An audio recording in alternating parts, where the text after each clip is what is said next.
Hello students, মই তোমালোকৰ Chinmoy sir প্ৰথমতে কৈছো আজি দেখিছা চাগে তোমালোকে ইয়াতে ইমান ছাৰৰ বেন্ডেজ লাগি আছে মানে তোমাৰ ইয়াতো কেপ লাগি আছে দেখিছা একচুয়ালি মোৰ এটা বাইকৰ এটা এক্সিডেন্ট হ'ল তাৰ কাৰণে মই আজি অলপ দিনৰ পৰা তোমাৰ বেড ৰেষ্টত আছো ইয়াতে অলপমান ফ্ৰেকচাৰ হৈছে শোল্ডাৰত গতিকে তোমালোকৰ মই ক্লাস 12 ৰ ষ্টুডেন্টখিনিক যিদৰে সহায় কৰিছিলো এক্সামৰ আগত ইমানখিনি কোৱেশ্চনছ তোমালোকৰ more than 50 plus out of 70 তোমালোকৰ কমন পৰিছিলে মোৰ ভিডিওৰ পৰা ওয়ান শট ভিডিওখিনিৰ পৰা 11 কো মই তেনেকৈ দিম বুলি কৈছিলো তাৰ কাৰণে মোৰ এটা কমেন্ট আহিছে স্যাৰ ভিডিওখিনি দিয়ক কিন্তু মই তোমালোকক যিমানখিনি হেল্প কৰিব লাগিছিল সেই হেল্পখিনি মই তোমালোকক কৰিব পৰা নাই ঠিক আছে তথাপি মই যিমানখিনি পৰা এক্সামৰ আগত মই তোমালোকৰ ইম্পৰ্টেন্ট কোৱেশ্চন চাই দিম তোমালোকে যাতে হেল্প কৰিব পাৰো ঠিক আছে এতিয়া হে মেইন তোমালোকে যেটো থাম্বনেইলত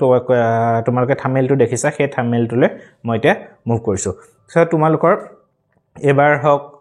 বা যোৱা বছৰ তোমাৰ মোৰ কেইটামান ভিডিও চাই নিটৰ ৰিলেটেড ভিডিও দিছিলো সেই ভিডিওখিনি চাই লৈ পেলাই বহুত ষ্টুডেন্টে কমেন্ট কৰি আছে স্যাৰ এবাৰ মোৰ যদি সেকেন্ড ডিভিজনৰ মাৰ্ক পাওঁ স্যাৰ মই নিটৰ কাৰণে এপিয়াৰ হ'ব পাৰিম নে নোৱাৰিম স্যাৰ মই এপ্লাই কৰিব কয় এক্সামত দিব যদি পাস কৰো মই কোৱালিফাই কৰিলেও মই সিলেকশন হ'ব নে নহব স্যাৰ মই যদি গ্ৰেস মাৰ্ক লৈ পাস কৰো বা মই কোনবা এখন সাবজেক্টত ফেইল কৰো বা ব্যাক লাগি যায় তেতিয়া হলে মই কি হ'ব মোৰ এনেকুৱা বহুত কোৱেশ্চনছ তোমালোকৰ কোৱেৰিজ আহি আছে এটা প্ৰথম কথাটো হল তোমালোকে ইমান কিয় ভয় কৰি আছা যেহেতু এক্সামটো তোমালোকে দি চাই গতিকে তোমালোকে পাস কৰিম বুলি তোমালোকে এটা পজিটিভ মাইন্ডসেট লৈ পেলাই নিটৰ কাৰণে প্ৰিপাৰেচন কৰা যদি এতিয়া ভাবা যে মই হায়াৰ সেকেন্ডাৰী ফাইনেলত কি হ'ব মই এতিয়া গম নাপাওঁ হেতু মাইন্ডত আনথাকিলে তোমালোকে নিটৰ কাৰণে প্ৰিপাৰেচন কৰাত তোমালোকৰ বহুতখিনি তোমালোকৰ প্ৰবলেম হ'ব এতিয়া আহি গল তোমালোকৰ গ্ৰেস মাৰ্ক ৰিলেটেড এটা সব তোমালোকৰ তিনটা দুটা সাবজেক্ট কম্পালসৰি থাকে ইংলিশ আৰু এমআইএল টো তোমালোকৰ কম্পালসৰি সাবজেক্ট থাকিব আৰু লগতে তোমালোকৰ তিনিখন পেপাৰ থাকিব হেনে তিনিখন পেপাৰ তোমালোকৰ এটা ফৰ্থ সাবজেক্ট হ'ব হেজিটো সাবজেক্টৰ তোমালোকৰ পাৰ্সেন্টেজ কাউন্ট নহয় বাকি ফিজিক্স ইংলিশ আসামিজটো তোমালোকৰ পাস কৰিব লাগিব বাকি তাৰ বাহিৰে তোমালোকৰ তিনিখন সাবজেক্ট তোমালোকৰ মানে মেইন সাবজেক্ট হ'ব যিখন পাঁচখনৰ পৰা তোমালোকৰ পাৰ্সেন্টেজটো উলিয়াব ঠিক আছে এটা পাঁচখন সাবজেক্টত তোমালোকে কিমানকে লাগিব এখন মিনিমাম তোমালোকে 30 কে লাগিব তেতিয়াহে তোমালোকে 150 পালে তোমালোকে পাস কৰি যাবা এতিয়া আহি গল কিছুমান ষ্টুডেন্টৰ হৈছে গ্ৰেস মাৰ্ক কিমানৰ পৰা দিয়ে কেনেকুৱাকে দিয়ে এটো এটা গ্ৰেস মাৰ্কৰ কথালে যেহেতু আহিছে মই এখিনটা কেইটামান কথা কৈ দিও গ্ৰেস মাৰ্ক এনেকুৱা নহয় যে তোমালোকৰ গ্ৰেস মাৰ্কটো তোমালোকে যদি তোমালোকে বহুত কিটা সাবজেক্ট তিনিখন দুখন পেপাৰত যদি বহুত বেছিকৈ পাই গৈছা এখন সাবজেক্টত তোমালোকে বহুত কমকে পাই গৈছা যত তোমালোকে 30 পাব লাগে তাতে যদি তোমালোকে 20 পাইছা 15 পাইছা তেতিয়াহলে তোমালোকৰ গ্ৰেস মাৰ্ক যে দি পেলাই তোমালোক পাস কৰাব হেতু ইমান সহজ নহব এক্সামিনাৰৰ কাৰণেও বা তেনেকুৱা কোনো গাইডলাইন নাই যে বহুত কম পালে তোমালোকৰ গ্ৰেস মাৰ্কটি পাস কৰি দিয়ে বা হেতু ডিপেন্ড কৰিব তোমালোকৰ এক্সামিনাৰে যদি ভাবিছে বা কাউন্সিলৰ পৰা যদি কৈছে যে গ্ৰেস মাৰ্ক দি পাস নকৰাব মই কথাটোহে কৈছো এক্সাম্পল মই এটা কয় কোনো নটিফিকেশন দেখা নাই কিন্তু যদি কৈছে যে গ্ৰেস মাৰ্ক দি পাস নকৰাব তেতিয়াহলে হেতু তেওঁলোকৰ ওপৰত ডিপেন্ড কৰাব এক্সামিনাৰে যদি দেখিছে কোনোবা এজন ষ্টুডেন্টে 27 বা 28 পাইছে তেতিয়াহলে সেই ষ্টুডেন্টজনক আৰু 2 মাৰ্কস দি পেলাই তোমাৰ পাস কৰাই দিব পাৰে কিন্তু এনেকুৱা নহয় যে তোমাৰ কোনোবা এজনে 15 পাইছে বা কোনোবা এজনে 18 পাইছে বা কোনোবা এজনে 20 পাইছে লাগে তোমাক 30 নম্বৰ গতিকে তোমালোক 10 নম্বৰ তোমালোক এক্সট্ৰাকে দি পেলাই পাস কৰাই দিব হেতু ইমান তোমালোক ইজি নহব ঠিক আছে এতিয়া তোমালোকে বহুত ষ্টুডেন্টে মই দেখা পাইছো বেটাৰমেনো দিছে কিছুমান ষ্টুডেন্ট আকৌ কিছুমানৰ কি হল এবাৰ তোমালোকৰ কেমিষ্ট্ৰি ফিজিক্সৰ পেপাৰখন তোমালোকৰ বহুত টাফ পাইছে বহুত টাফ আহিছে বুলি কৈ আছে এটো কনসেপচুৱেল কোৱেশ্চনছ আহিছে গতিকে হেখনত তোমালোকৰ বহুতখিনি মাৰ্ক কমি যাব বুলি ভাবিছে এতিয়া ষ্টুডেন্টখিনে সুধি আছে যে যাৰ যদি মোৰ ফিজিক্সখনত ব্যাক লাগি যায় মই কি হ'ব কেনেকৈ হ'ব আৰু যদি গ্ৰেস মাৰ্ক লৈ পাস কৰো মই নিটত কোৱালিফাই কৰিলেও সিট পাম নে নাই এতিয়া চোৱা তোমালোকে যদি তোমালোকক গ্ৰেস মাৰ্ক দি পেলাই যদি তোমালোকক পাস কৰাই দিছে that means you are pass যদি তোমালোকে তাত তোমালোকৰ পাস কৰিছা মানে কি তোমালোকক কোনোবা এজনে 20 সাপোজ 8 পাইছিলা তোমালোকক 30 দি পেলাই তোমালোকক পাস কৰাই দিলে সো পাস কৰাই দিলে মানে তুমি পাসে কৰিলা হেতুদাৰ তোমালোকৰ পাস কৰি গৈছা মানে পাস কৰিছাই কিন্তু যদি তোমালোকে যদি কোনোবা এখনত ব্যাক লাগি গল তোমালোকৰ গ্ৰেস মাৰ্ক দি হলেও পাস কৰিব পাৰা নাই তোমালোকে তেতিয়া কিন্তু তোমালোকে নিটত যদি তোমালোকে ভাল এটা মাৰ্কস পোৱা তেতিয়া কিন্তু তাত কিন্তু প্ৰবলেম হ'ব 2018ত এটা বাহিৰৰ কোনবাখন ষ্টেটৰ মধ্যপ্ৰদেশ নে কৰবাত তোমালোকৰ এটা এনেকুৱা এটা কেছ আছিল ছোৱালী এজনী কি হল তোমালোকৰ তাই নিটত 675 নে কিমান এনেকুৱা এটা খুব ভাল স্কোৰ পাইছিলে তাই তাৰপিছত কাউন্সেলিং তাই চিয়ৰ হৈ আছে যে চিট পাম তাৰপিছত কাউন্সেলিঙত গ'ল কাউন্সেলিঙত যেতিয়া তাই কাউন্সেলিঙতো তাই সিলেকশ্যন পালে ঠিক আছে কাউন্সেলিঙত সিলেকশ্যন হৈ গ'ল তাৰ পিছত তাই বৰ্ডৰ তোমাৰ ৰিজাল্ট দিলে ক্লাছ 12ৰ CBSE বৰ্ডৰ আছিলে চাগে most probably তাই ৰিজাল্ট দিলে ৰিজাল্টত তাই কোনোবা এখন ফিজিক্স নাই কোনোবা কেমিষ্ট্ৰি কোনোবা এখনত তোমাৰ ফেইল কৰিলে ফেইল কৰাৰ লগে লগে তাত তোমালোকৰ যেতিয়া তোমালোকৰ এডমিশন হয় হেতু ফাৰ্ষ্টত যেটো সিলেকশ্যন হয় হেতু প্ৰভিজনাল সিলেকশ্যন হয় যদি তোমালোকৰ ৰিজাল্ট দিয়া নিদিয়াৰ আগতে যদি নিটৰ কাউন্সেলিং হৈ গৈছে তেতিয়াহলে এটো প্ৰভিজনাল সিলেকশ্যন হয় তাৰ পিছত ষ্টুডেন্টে হয়তো যদি ৰিজাল্ট দি দিছে তো ঠিক আছে বা আগৰ বছৰ ড্ৰপ ষ্টুডেন্ট আছিলে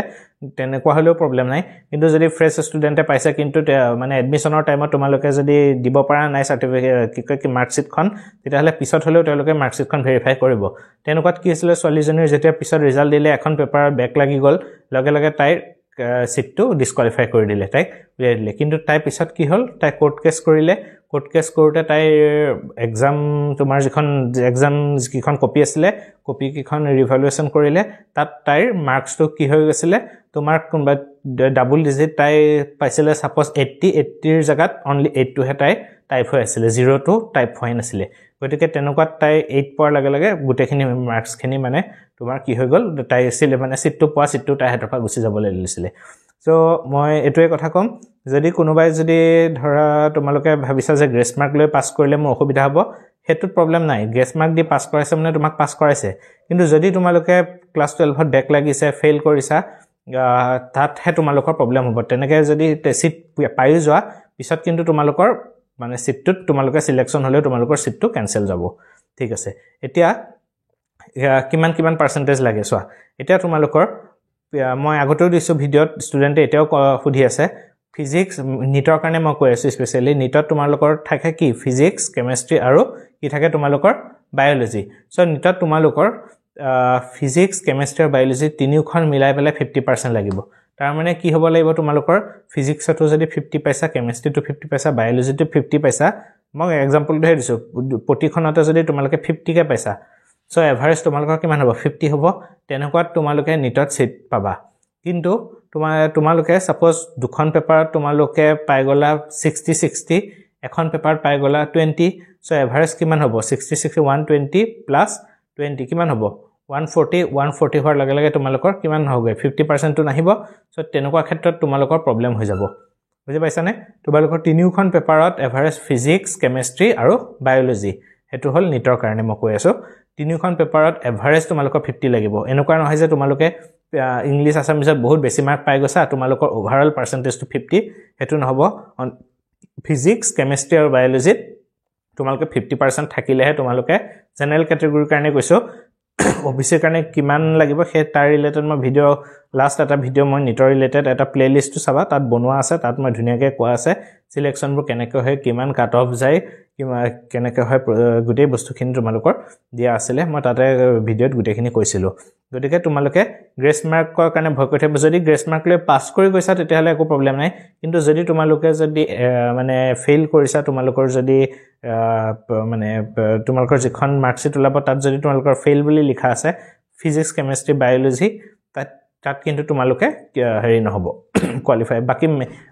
ইংলিশ আসামিজ বা ইংলিশ এমআইলটো পাস কৰিব লাগিব কিন্তু এই তিনিখনত তোমালোকৰ 50% লাগিবই তোমালোকৰ মানে দুটাকে বস্তু হল এতিয়া তোমালোকে পাস কৰিবই লাগিব physics chemistry biology English Assamese গুটেখিনি মিলাই পেলাই তোমালোকে কিমান মাৰ্ক লাগিব 150 মাৰ্কটো লাগিবই আৰু 150 মাৰ্ক মানে কিমান প্ৰতিখন পেপাৰ 30 কে তোমাৰ ফিজিক্স ইংলিশ ধৰি ললো এমআইএল জুনে যেটো লৈছা অসমীয়া লৈছা কিছু মানে তোমাৰ অলটি লৈছা গতিকে এই দুখন ফিজিক্স কেমিষ্ট্ৰি বায়োলজি তিনিখন পেপাৰতে তোমাৰ মিনিমাম 30 মাৰ্ক পাবই লাগিব প্ৰতিখনতে তেতিয়াহে তোমালোকে পাস কৰিব পাৰিবা হল হেতু হৈ গল গ্ৰেস মাৰ্ক দি হলেও তোমালোকে যদি পাস কৰিছা ঠিকে আছে কিন্তু ফিজিক্স কেমিষ্ট্ৰি আৰু বায়োলজি সেই তিনিখনত তোমালোকৰ মিনিমাম তোমালোকক কিমান লাগিব 50 মাৰ্কস লাগিব মানে এভাৰেজ তোমালোকৰ তিনিখনতে 50 মাৰ্কস লাগিব সো এইখিনি ইনফৰমেশন দিবলৈকে আছিল কাৰণ ষ্টুডেন্টে বহুত কমেন্ট কৰিছে এইখিনতে আৰু এটা মূল্য খুব কমেন্ট আহি আছে মই কথাটো ক'বলৈ পাহৰি গৈছিলো বহুত বেছি কমেন্ট আহি থাকে যে